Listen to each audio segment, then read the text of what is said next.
Hey everyone, how's it going? I hope you're all doing great and following the 3H's of the channel. And if you're wondering why I sound a little bit different in this video, it's because I have a very sore throat or a cold or something. I don't really know what's going on yet.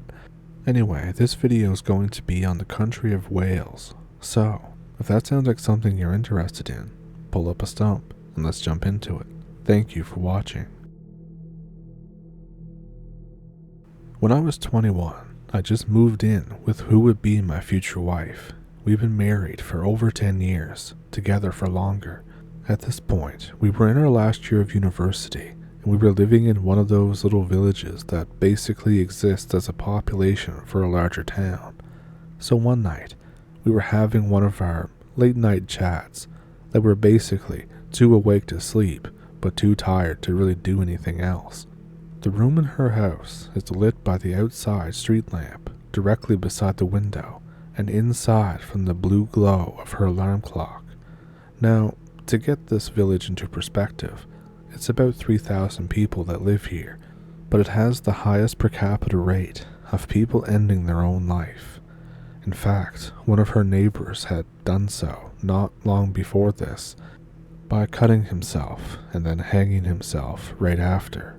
So we're just chatting about stuff, our up-and-coming university courses in another local village with the university, talking about how we met and all that stuff. And then, all the light disappears from the room. Both of us audibly freak out, but continue to talk, trying to ignore it. And then suddenly, there's an eerie silence. I know that she is still awake. I know I'm still awake. We both watch as all the light from the room is absorbed into darkness, and then another figure enters the room by walking through the bookcase in the corner of the room. After watching this happen, I finally pull up the courage to ask, "Are you seeing what I'm seeing?" And she says, "Yes."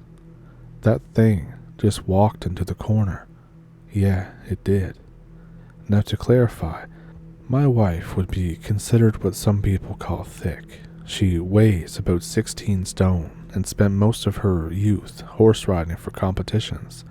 She got pulled horizontally down the bed, screaming. I moved to grab her, rolling over her so I have my weight across her chest and an arm roughly underneath each armpit. I know how movement and anatomy is supposed to work. She did not move or pull any part of her body to start this. She did not move herself. When I pinned my own weight across hers, I could feel another force trying to pull her down the bed. I reached out to try and feel whatever the hell was pulling her, whatever this was, but I couldn't feel anything. This thing was staring at me though, right through the back of my head. I could feel the force on my partner's legs, pulling her down, and then I started to feel force on my arms, trying to pull me off. This carries on for what felt like 5 solid minutes, but I'm pretty sure it was only a few seconds in reality. The force slackens, my wife hugs me for dear life, and the thing in the corner of the room backs off. We both watch as this gap of black shadow in the shape of a person walks backwards through the bookcase, and the light in the room returns instantly. Neither of us slept that night. We both ended up on the sofa downstairs in front of the fireplace. Days later, we recount the story to Wicca friends at the university. One half of the friends tell us that it's an angry spirit.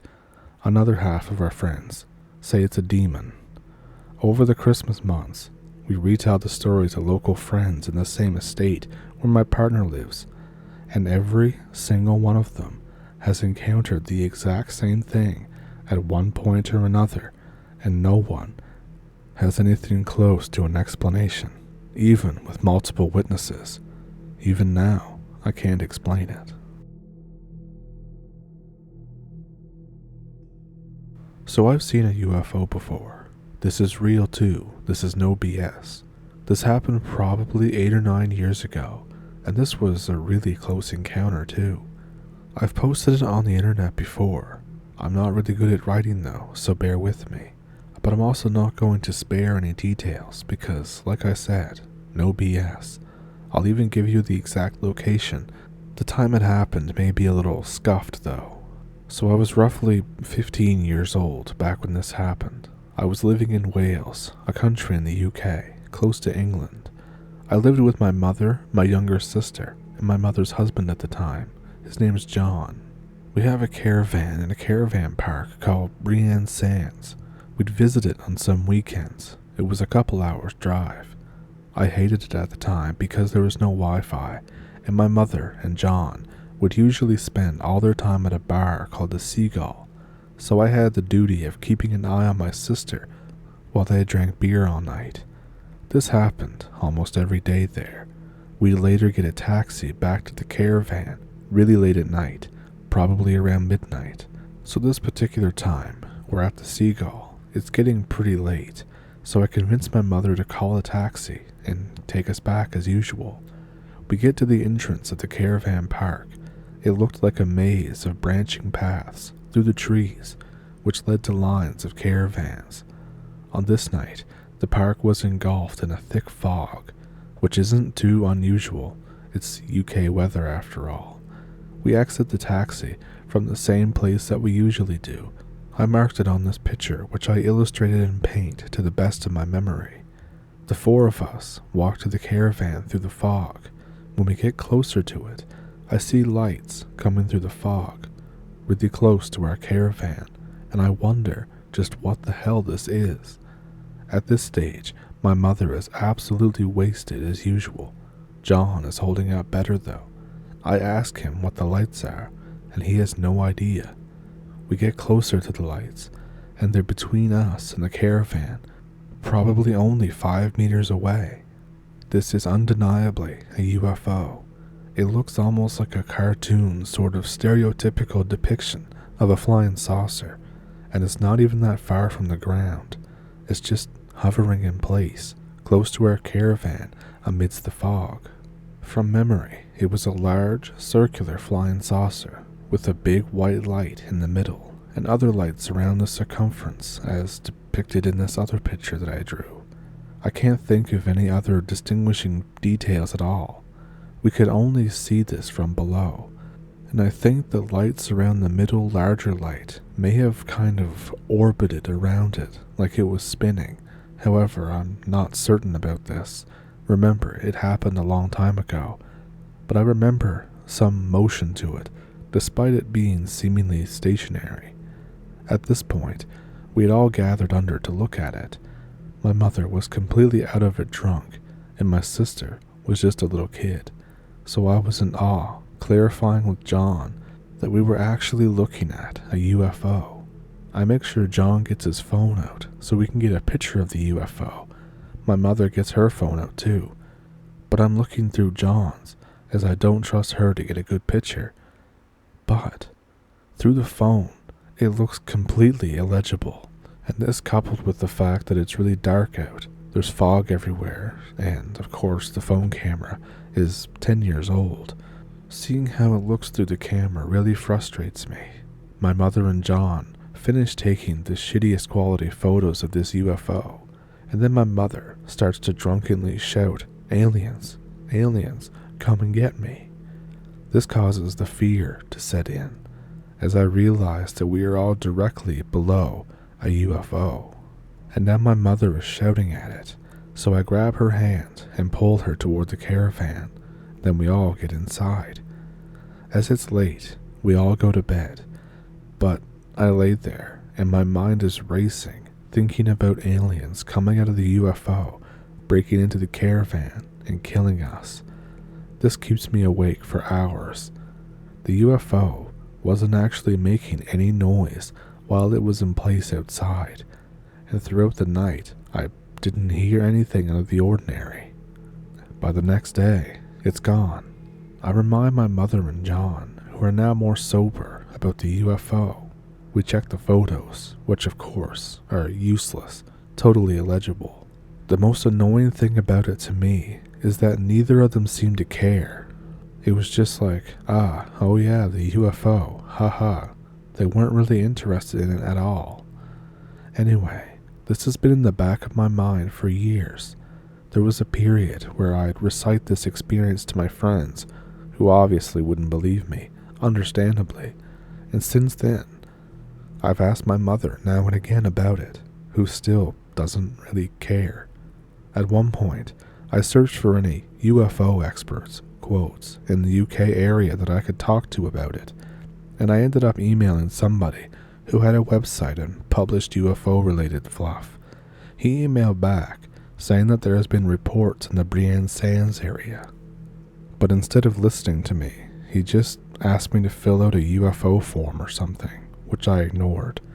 Around a year ago, I went to a pub with my mother, and we were reminiscing over beers about places and people, and I brought it up again, and she said, "Oh yeah, I've probably still got a picture of that on my old phone." So I asked, "Don't you ever think about it?" "I think about it all the time. There could be aliens, or it could be a government experiment. Isn't it scary?" And she responded with something like, "I've got better things to worry about than aliens, son." So, that's that. Today was just another day where it's been on my mind.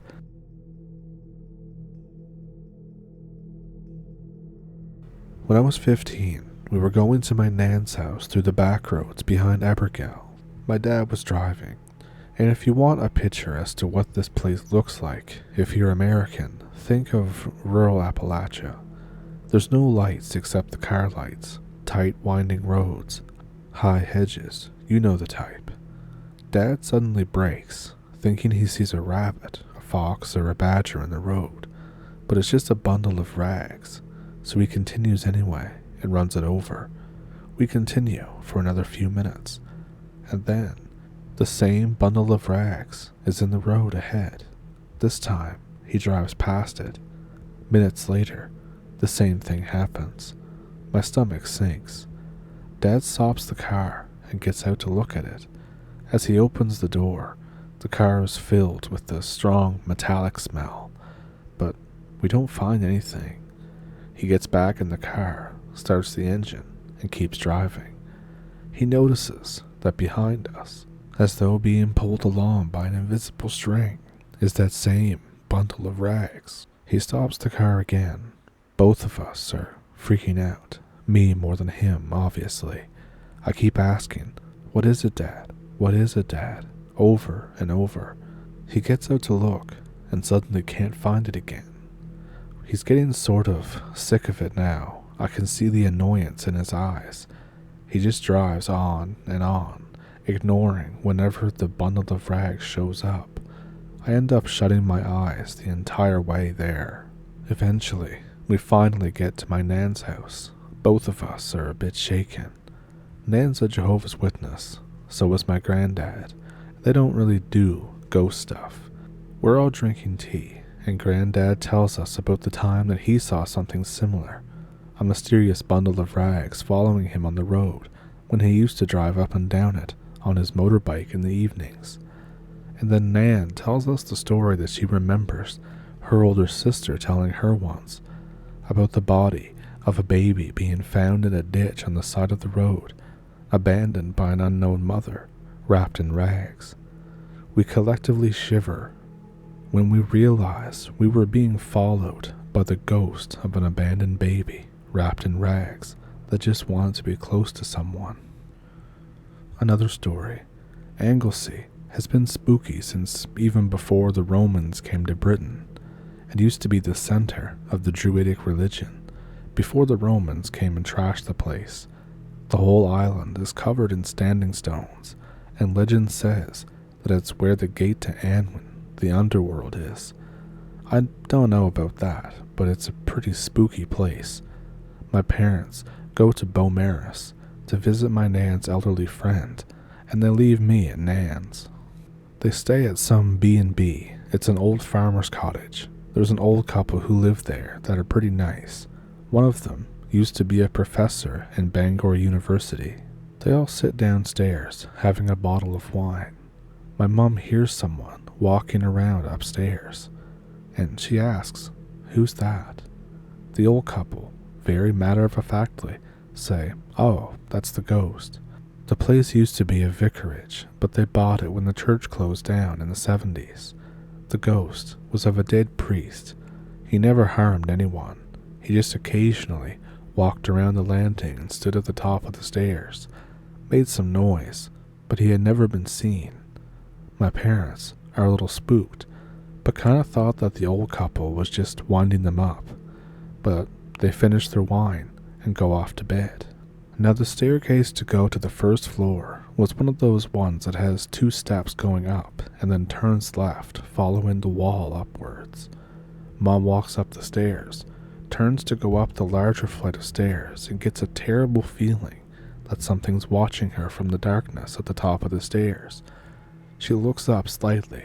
She sees feet in the shadows at the top of the stairs, but doesn't dare look any higher. She's frozen in fear and shouts for my dad. Dad comes around the corner and sees her halfway up the stairs, frozen in fear, staring at the floor, and at the top of the stairs, he sees a man staring down right at my mom's head. He shouts something like, "Oi." The man literally disappears back into the shadows. Dad runs up the stairs. He's apparently very brave. Turns on the lights. There's no one there. Nobody sleeps that night, as you can imagine. And here's another one. I was 18 this time. My granddad had just died of complications from diabetes. Surprisingly, Grandma takes it very well. She's mad religious, so of course she will see him in the afterlife or heaven or whatever. My grandma's kitchen has one of those frosted glass windows which leads into a small hallway which links 3 bedrooms and steps up into the attic. I was over at hers with my parents trying to console her, which was difficult because she wasn't that upset. Dad sends me and my sister into the kitchen to make some tea for everyone. All the lights are off. We turn them on. The other side of the frosted glass window was pitch black, and out of nowhere, what looked like a man sort of hovered toward the glass, then hovered away again. I only saw it for about 3 seconds before it melted into the darkness of the hallway. I didn't bring it up to my nan. Her husband just died the day before. Would have been a tad insensitive, don't you think? Me and my sister have talked about it. We both saw the same thing. She thinks that it was my granddad when he was much younger. We never spoke about it to anyone. And this next one isn't so personal, it's just a local legend. So I live on the North Welsh coast, which is like a thin strip of flat land which is dotted with towns, with the sea on one side and hills and mountains on the other. Up in the hills there's very little, some poor farms, cottages, woodland, swamp, and all that stuff. One of the woods that way is surrounded by swamp. It's got a slow-moving river going past it.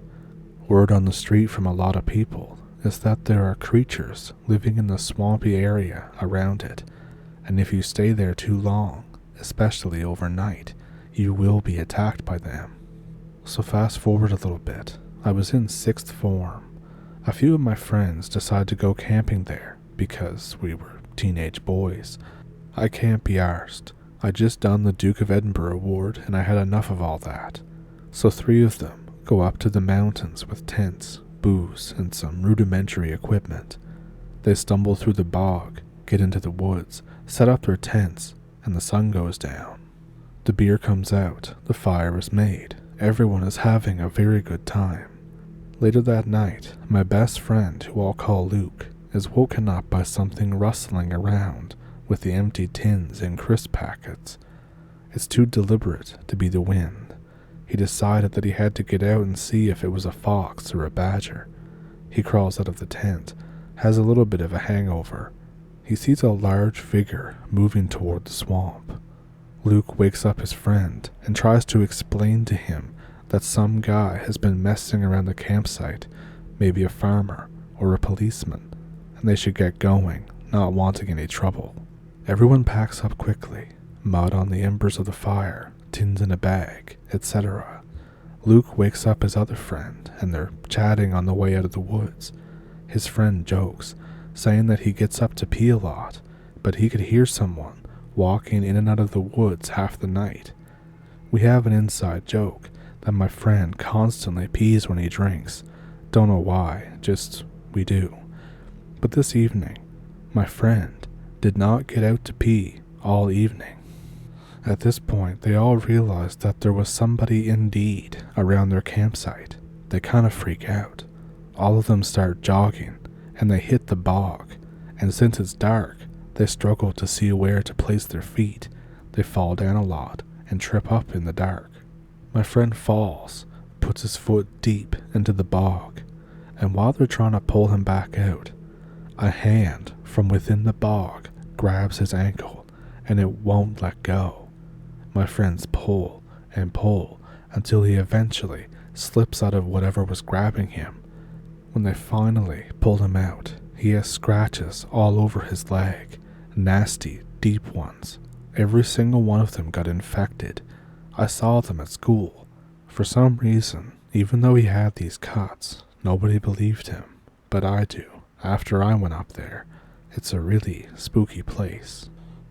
So like I said, I was doing the Duke of Edinburgh Award, and when I was doing this, it's sort of like an adventure trip. There's camping, hiking, and etc., all that stuff. But there's volunteering too. You get a certificate at the end. Lots of school kids in the UK do them. So I'm up way in the mountains of Snowdonia, hiking through the woods. There's 7 other people between 2 campsites. It's a 10-hour walk.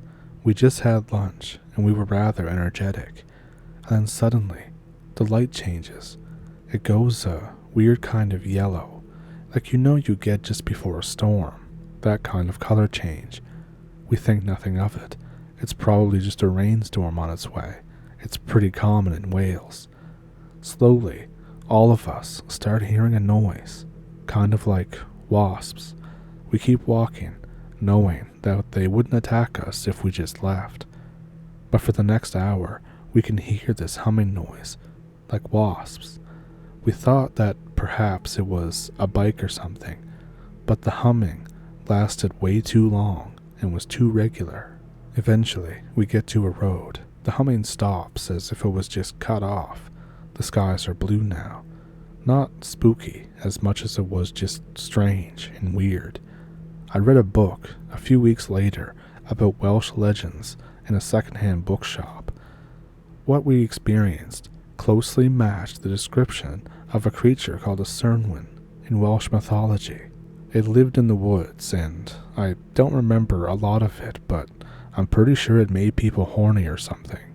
It plays pipes that sound like bees and tries to draw you toward it. It was a chill up my spine when I read it. So my grandfather used to be a fisherman in Conwy. When I was about 3, my granddad and my dad were fishing a lot in the night. This is when the mackerel come out. They were coming around the Orm, a big headland named after Vikings. Ormurinn is a dragon in Old Norse, supposedly because it looks like a curled up dragon. I never saw it myself from above, but Vikings, My granddad and my dad were about 2 miles from the shore, and underneath the boat, they see cream-colored lights that just move around underneath of them. And this occurred the entire time that they were out there that night.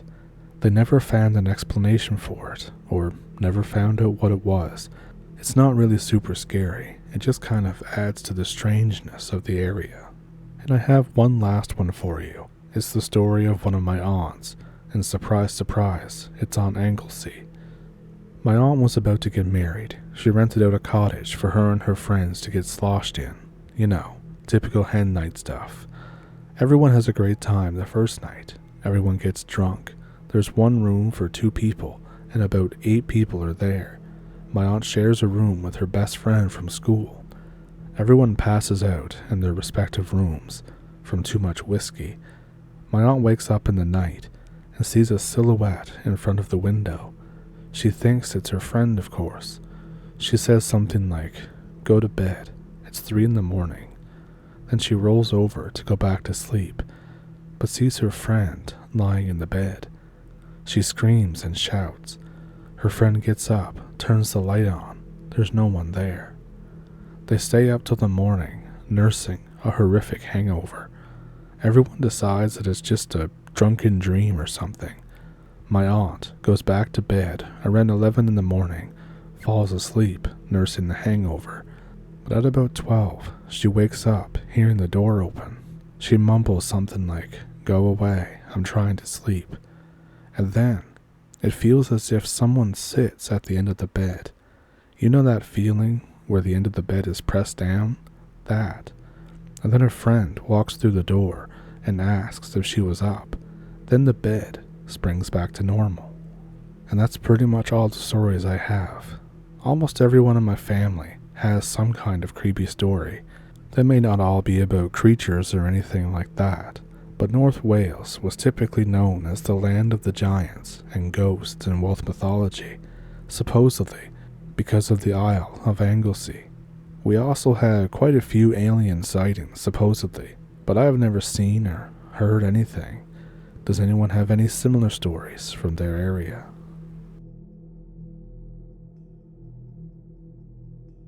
So, those stories were pretty wild, weren't they? If you had a favorite one, let me know which one it was down in the comments. If you have one of your own, or would like to donate to the channel, as always, there's links in the description that you can do so. And with that, I will see you in the next one. Thank you for pulling up a stump with me, and thank you for watching. Have a good week.